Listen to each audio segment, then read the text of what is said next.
supervised by Ms. Razia Banu, CCA Coordinator, under kind assistance of Senior Subject Coordinator, Sir Sajid Ali Bangish, and concluding remarks will be given by HM of Senior College, Ma'am Fauzi Afsar.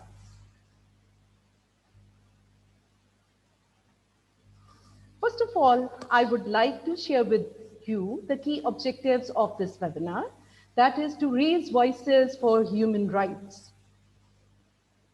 As you know, that freedom is the fundamental right of all human beings. The Universal Declaration of Human Rights under Article 10 says, everyone has a right of freedom of expression. This right includes freedom to hold opinions, to receive and convey information and ideas without interference by public authority, regardless of frontiers.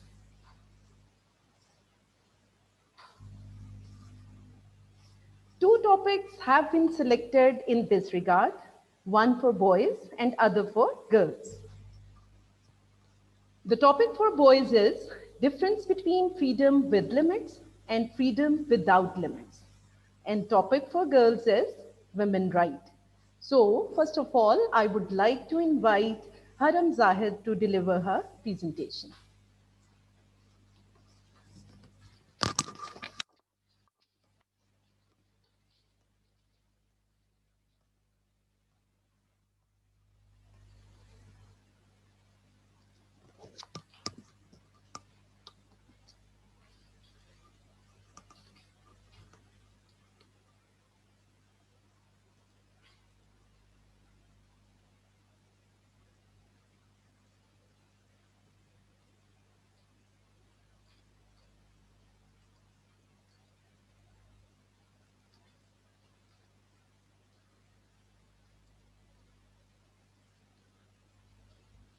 This is Haram Zahid from APS&C Gujranwala, and I'm here to present on topic women rights.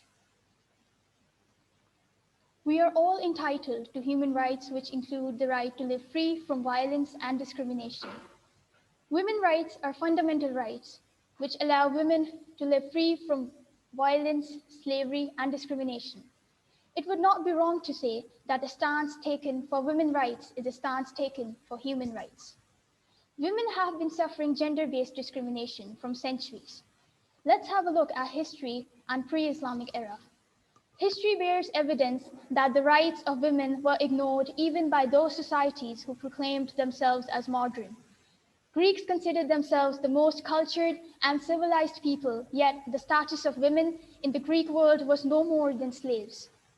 Old Hindu scriptures are still of derogatory remarks about women. In the pre-Islamic era, women were treated like commodities in Arab. They were bought and sold. At the same time, they had no say in community. They were not allowed to own anything in the presence of a male sibling. They were considered objects only for the pleasure of men. If a woman gave birth to a female child, the men became embarrassed to the extent that they buried the innocent child alive. In the 21st century, women have been given certain rights, but their conditions remain less than satisfactory even today. Discrimination against women in the distribution of property, unfair treatment at workplace, ill treatment by their husbands, low wages despite equal rank, dowry-related violence, narrow-mindedness of parents regarding girls' education, and not being given the basic human rights are extremely common experiences for women. Why women's rights are ignored even to this day? Women's rights are ignored due to patriarchy, as society prioritizes the male point of view and women are treated unfairly. Gender inequality, illiteracy, and misconceptions related to religion and culture, and even poverty.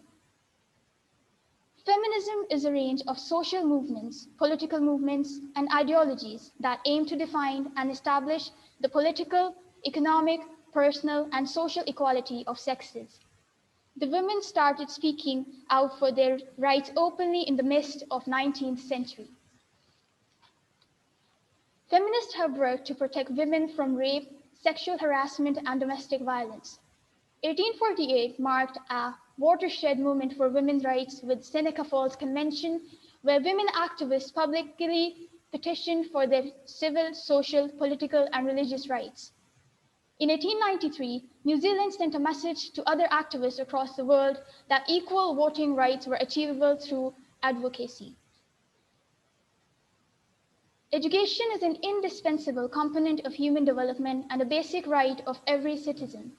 In developing and underdeveloping countries, the literacy rate for women is very low.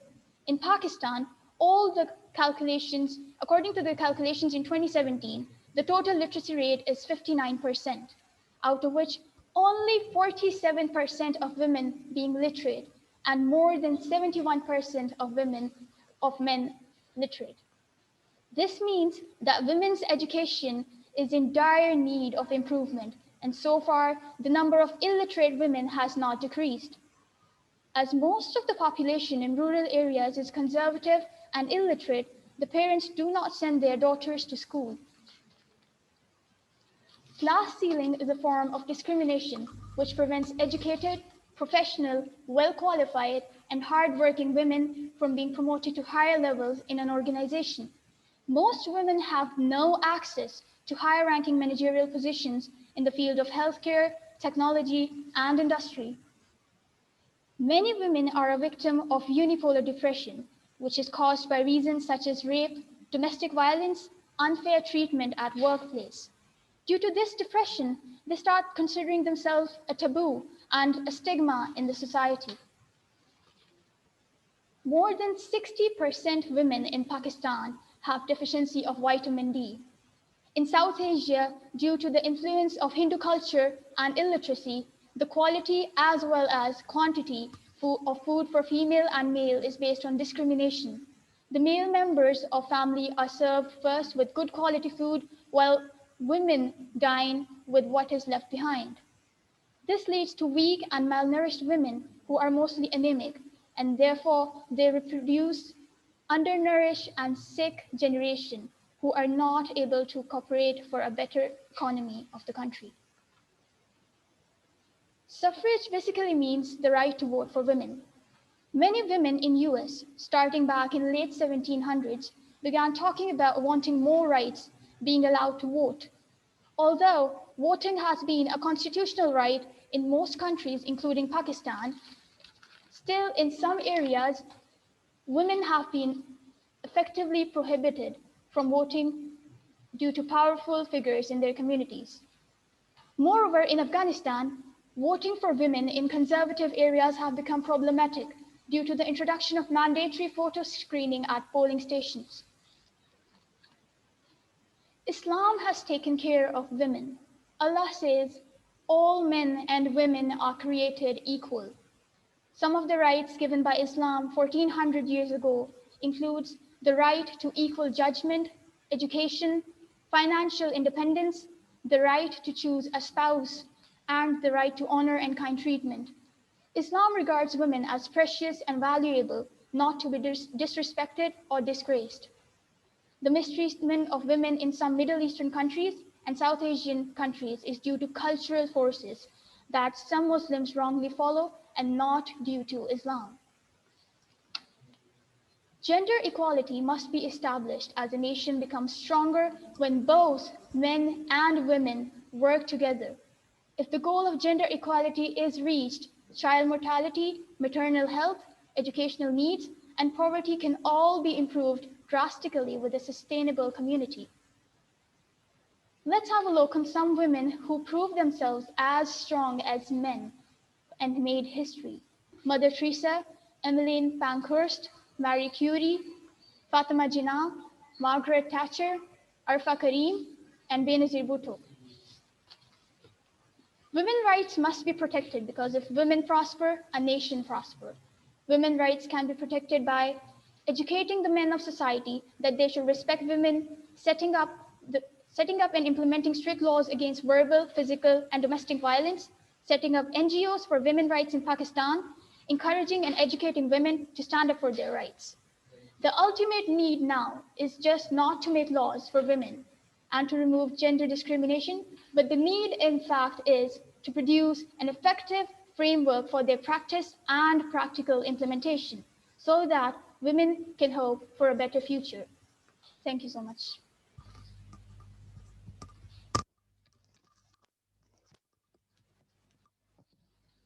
Thank you, Haram. Now, Zaifa Khan will come to throw light on the topic freedom with limits and freedom without limits. Zaifa Khan.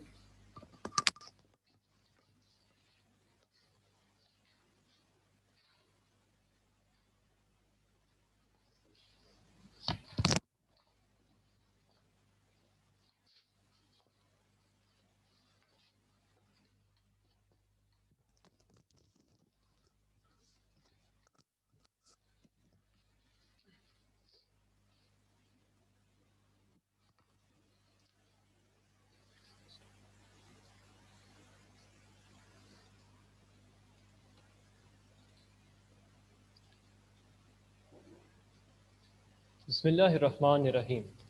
Respected faculty and staff, Assalamu alaikum. My name is Muhammad Huzaifa Khan and I'm from class 2nd year A. Today, I'm here to speak about freedom and to shed light on the various aspects of freedom with and without limitations. I would essentially like to begin by shedding light upon freedom. Freedom, in simplest lexical terms, is the state of being unrestricted in one's actions. It is termed as the absence of subjection to foreign domination or a despotic government. It is also referred to as the power of self-determination attributed to the will, the quality of being independent of fate or necessity.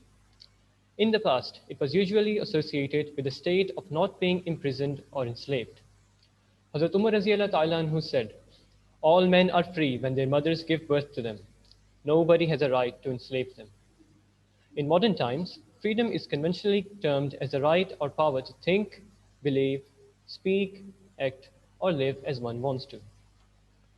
Now, I would like to turn towards the different aspects of freedom. Essentially, there are two types of freedom: freedom with limitations and freedom without limitations. I would like to begin by elaborating freedom without limits.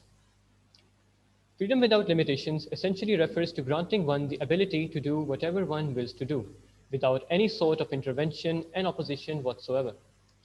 It endows an individual or a group of individuals with unlimited and unrestrained liberty of expression of opinion, belief, thoughts, ideas, emotions, words, and actions. Freedom without limitations is only rationally applicable and practicable in the form of creative control and economic freedom in the fields of art and scientific research.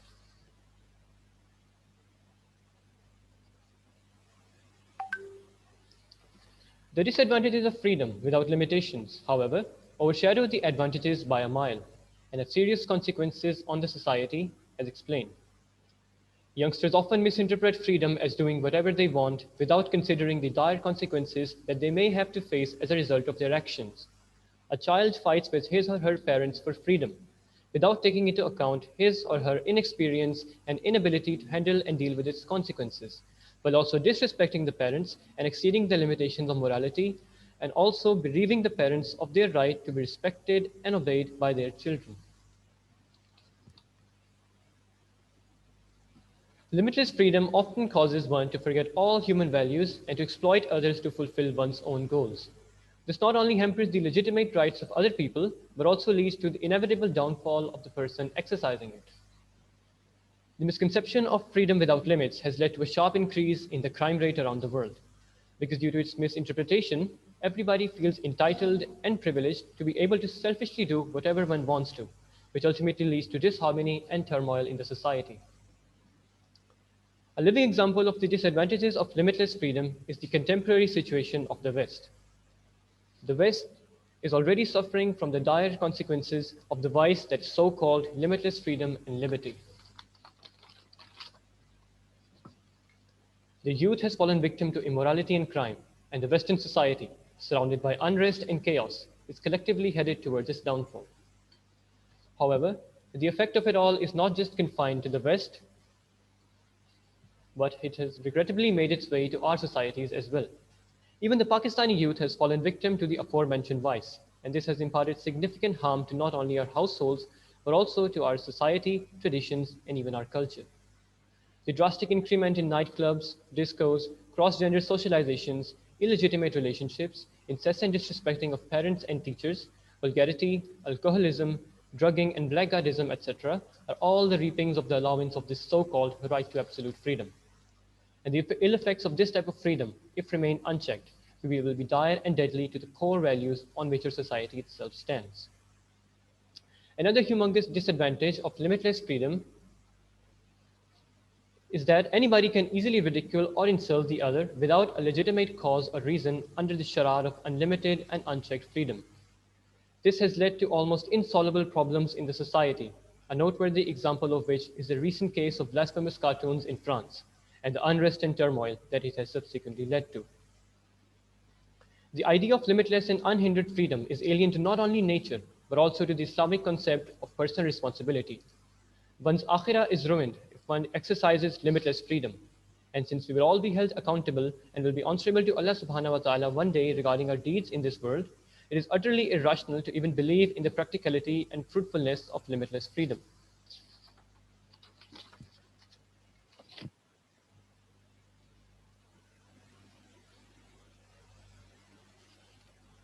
Now I shall expound freedom with limitations. Freedom with limitations is defined as the freedom within legal, moral, or religious restrictions designed to protect a defined and legitimate objective. It includes all forms of rights and freedoms, but it is meant to be exercised only within the predetermined and mutually accepted constraints that serve to inhibit harm or malignancy of any sort whatsoever. Following are the advantages of freedom with limitations. Freedom with limits is coherent and consistent with not only legitimate human aspects, but it also aligns with the laws of nature and Islam. For example, it is mentioned in the Surah 36, verse number 40 of the Holy Quran.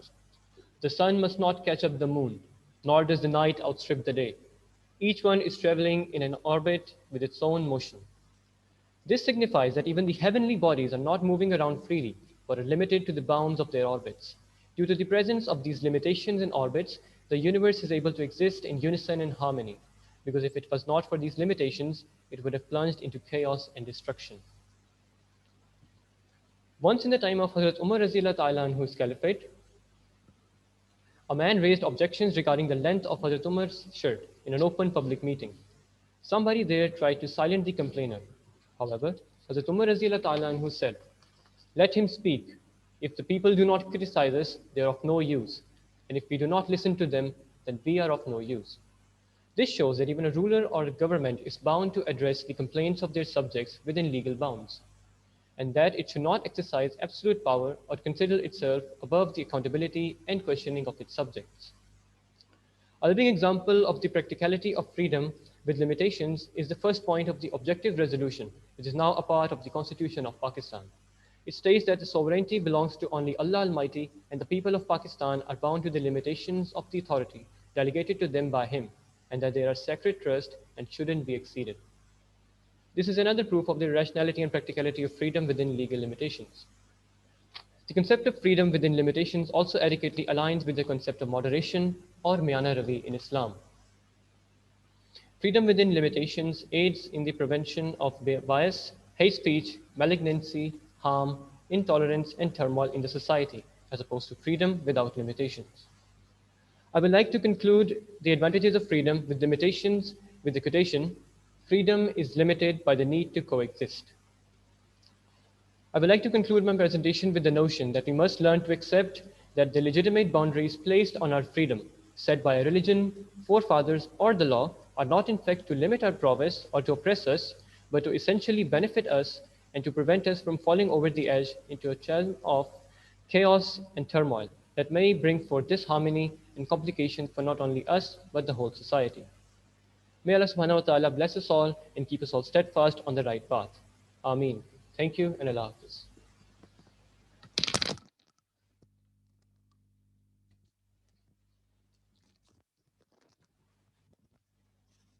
Thank you, Zephyr. Now, Iman Farooq will come for the topic Women Right. Please, Iman.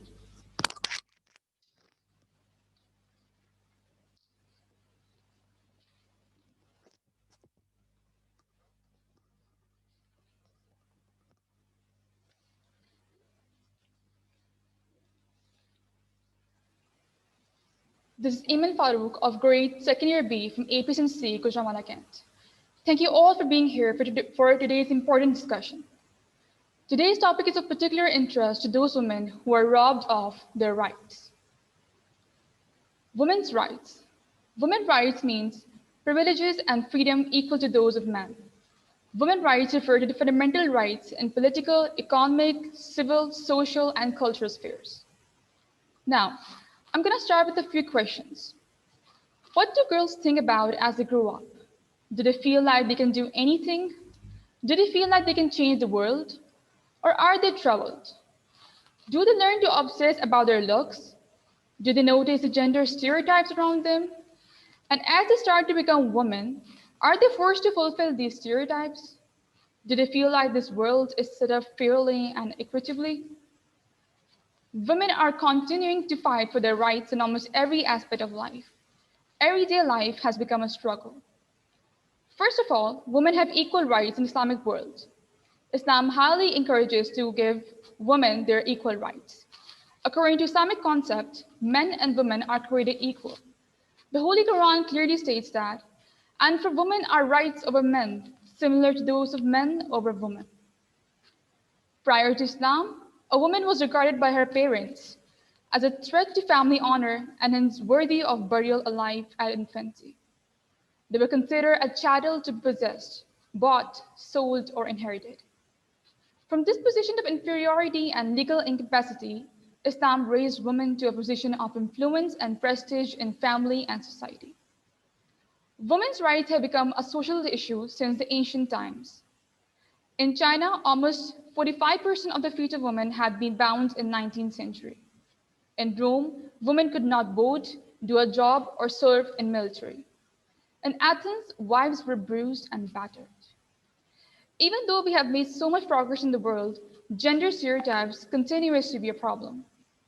Women's freedom, dignity, and equality are persistently compromised by law and by custom in ways men's are not. The next thing I'll share with you are some of the foremost women's rights. Number one, right to live. In many countries and even in some areas of Pakistan, women are considered to be a source of dishonor and indignity. She is considered as a burden. The birth of daughter in a family is not an occasion for rejoicing, and so they are buried alive. This must stop. They have a right to live. Number two, equal employment. Employment rights for women include non-discriminatory access of women to jobs and equal pay. Women might be more prominent in workplaces today as compared to previous times, and some might even be getting equal or even better pay than men. But we can conclude that every woman has equal opportunities in today's world. Many women work with men. They work the same time as men and they have the same abilities as men. However, their salaries are different. It is not fair. Number three, health. Discriminatory against women occurs through denial of medical services that are only needed by women. Violations of women's right to health may result in maternal death, accounting for more than 3 lakh deaths per year, most of them in developing countries. The social factors particularly affecting women's mental health include intensive caring, multiple roles, and housework. Physical and sexual abuse of girls and women can also have a long-term impact on their mental health. Number four, domestic violence. One of the most common forms of violence against women is the intimate partner violence. For more than a century ago, it was considered more of a normal thing to beat a woman. In many countries, it still is. This problem still faces resistance from society on focusing on it. Number five, education. The education of women and girls is an important connection to the alleviation of property. Women in Pakistan face deprivation of education, and the fact is low female literacy percentage, which is 41% as compared to the males who are 59%. The path to higher education for women is rigorous and doesn't yield the same results as that of a man. Firstly, women are viewed as housewives and mothers. They're set aside for one purpose, making their education the least important concerns for their families. Additionally, the decision to obtain an education is not up to women in Pakistan. Their families, whether it be their parents or their spouse, get to decide the fate of their woman. Number 6, sexual violence. One of the big problems is sexual harassment. Many women have jobs outside and they get sexual harassment by their bosses. It is a very common problem and it is the worst problem for women. Sexual assault cannot be justified in any case. Students should learn to minimize the risk of becoming a victim and how to help those who have been abused. Now, a great tribute to the women rights defenders who are the true heroes. Here, I'm going to quote some famous sayings of these heroes. Muhammad Ali Jinnah once said, "There are two powers in the world. One is the sword and the other is the pen. There is a great competition and rivalry between the two. There is a third power stronger than both, that of the woman." Malala Yousafzai also said that, "I raise up my voice not so I can shout, but so that those without a voice can be heard." We cannot succeed when half of us are held back. Well, this brings me to the end of my presentation. We need to empower women and encourage them to dream big and have even greater aspirations, because it's only women themselves who can prove that they're worthy of equality. The time is perfect to achieve that, and may the circumstances right for future generations to come and live in a world free of discrimination. I just want to say that as women, we must stand for ourselves. We must stand up for each other. We must stand up for justice and for all. For women, we must all stand strong for those who can't. Stand for what's right, even if it means standing alone. Will it be easy? No. Worth it? Absolutely. I sincerely appreciate your attention this evening. Thank you so much for your interest and attention. Eamon Farouk signing off.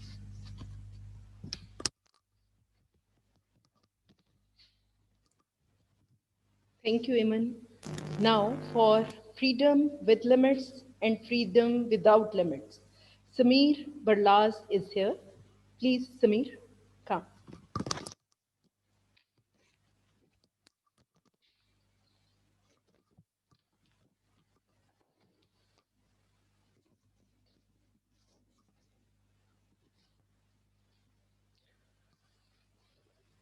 Good morning and Assalamu alaikum. My name is Samir Barlas and I am a student of grade 12.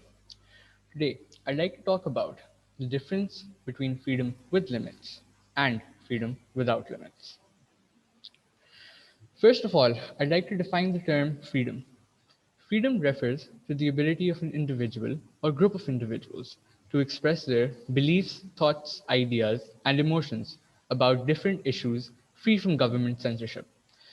In simple words, freedom is the state of being allowed to do what you want to do.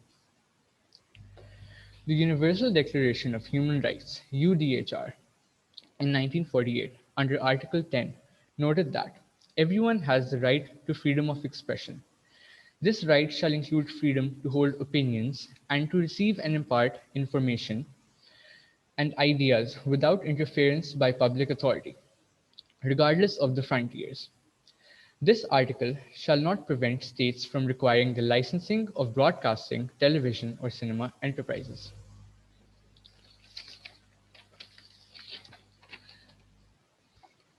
Now here, a question arises as to what is the key difference between freedom with limits and freedom without limits.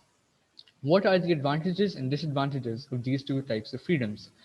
So here I'm going to differentiate between freedom with limits and freedom without limits.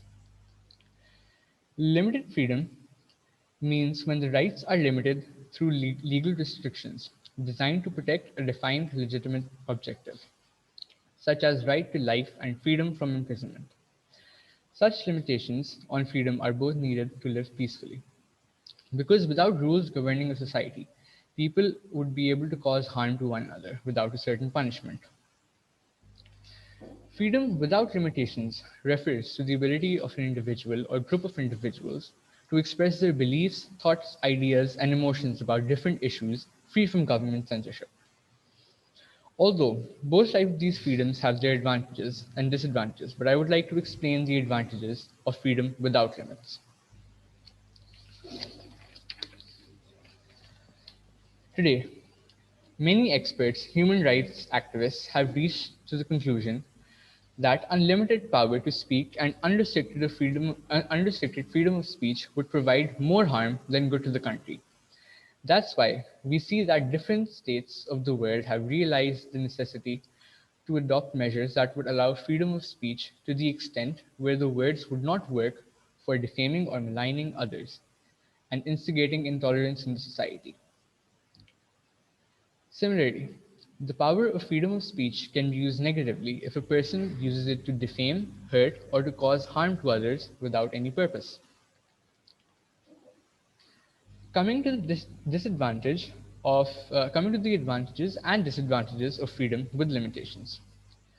Limits have been there not to restrict freedom, but to prevent hazardous things from happening, and in turn is beneficial to the people themselves for whom the limits were set.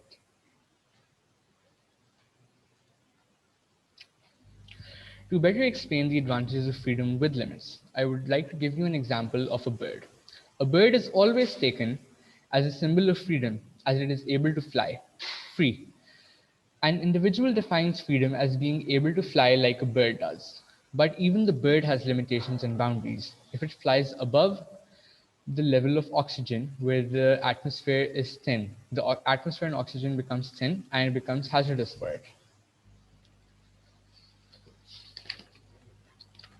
Today's generation has forgotten all about human values and exploits others to fulfill and cherish their own dreams. We Pakistanis are just following the Western culture. It is nice to do so, but in reality, we are just following the bad aspects more than the good ones.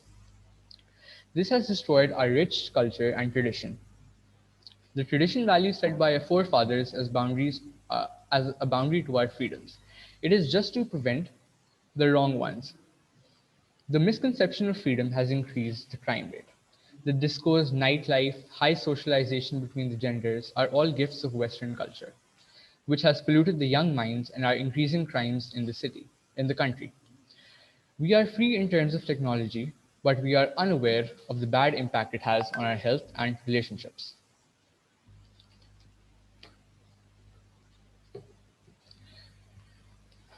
People can have the desire for freedom as well as a desire for limitations on freedom. This is because freedom and limitations on freedom are both needed to live peacefully. Absolute freedom cannot be achieved because when you take away limitations, you take away freedoms. Without rules governing our society, there will be no rule of law. When you examine the advantages and disadvantages of both arguments, it becomes clearer. It is said that an action done within the boundary earns more respect from others. So people need to enjoy the freedom, but within certain limits. People misunderstand the real meaning of freedom and its limitations, but they will have to face the ground reality one day, which might make them regret later. So freedom should always carry discipline with it in a parallel way. Keeping in view the above-mentioned argument, we can safely say that power to speak and unrestricted freedom of speech would provide more harm than good to the country. Therefore, the need of the hour is that we should adopt such measures that would allow freedom of speech to the extent where words would not work for defaming or maligning others and instigating tolerance in society. But it's all in the favor of human rights. To conclude my presentation, I'd like to add a powerful quote regarding freedom. Freedom knows no limits. If it is limited, it shouldn't be called freedom. The eclectic. Furthermore, Mahatma Gandhi, a well-known freedom fighter, while going through his fight for independence said, "Freedom is not worth having if it does not include the freedom to make mistakes." Thank you.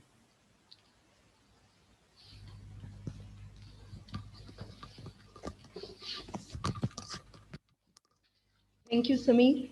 Now, at the end, I would request Ma'am Fawzia Afzal for concluding remarks. Please, Ma'am Fawzia.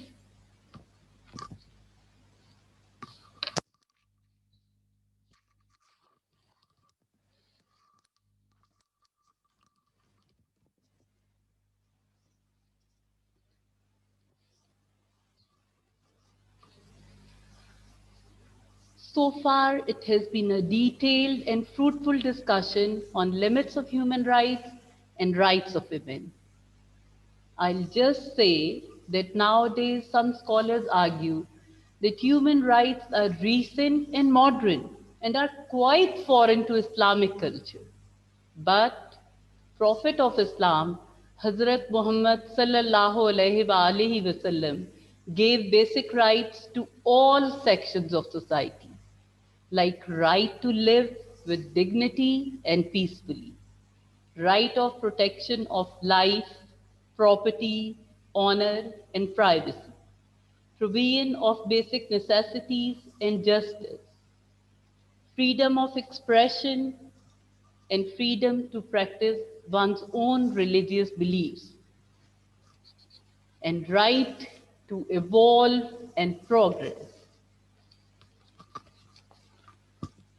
These rights are divine, given by Almighty Allah, and are complete in all respects, while all other charters, they are man-made and are insufficient and incomplete.